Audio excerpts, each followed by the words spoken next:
ก็โดยชุมเดียวสู้ก็โดยเชื่อสู้ใจเนี่ยแต่งออกเนี้ยปุยยังจะไปกับเพียมาปีกรมตีดับบุญแต่บ้านโชว์เรื่องโครงการวิธีประกูประเชิญผลิตภัณฑ์ทอมเชิดเลิกตีปรามโครงชนะปีปอนมาเผยประมวยนี่ปุยยังแต่งออกเนี้ยเชื่อสัตว์เอาสัตว์ศาสตร์ชนะตีปีชุมนอนตีดับบุญได้มาปีสกอวิชไลปถือแสงเนียงช่อมลำบุญช่วย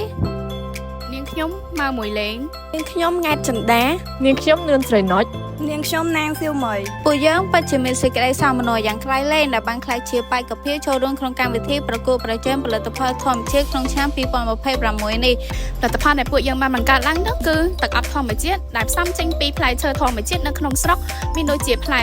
ម្នាស់ត្រសក់ស្រូវនិងស្លឹកតើយ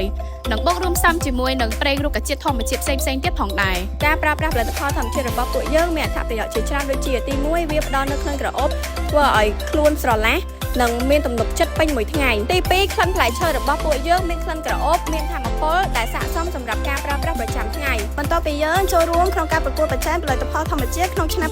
2026នេះមកពួកយើងទទួលបានចំណេះដឹងនិងអត្ថប្រយោជន៍ជាច្រើនដ៏មានតម្លៃផងដែរវាជាឱកាសដ៏ពិសេសក្នុងការបញ្ចេញគំនិតច្នៃប្រឌិតនិងយកធនធានធម្មជាតិក្នុងស្រុកមកកែច្នៃធ្វើជាផលិតផលដែលមានគុណភាពជាទីចុងបញ្ចប់ប្រសិនបើអ្នកទាំងអស់គ្នាមានចំណារអារម្មណ៍និងចង់ស្វែងយល់បន្ថែមពីផលិតផលរបស់ពួកយើងអាចមកចូលរួមក្នុងកម្មវិធីប្រកួតប្រជែងផលិតផលធម្មជាតិជាមួយពួកយើងបាននៅថ្ងៃទី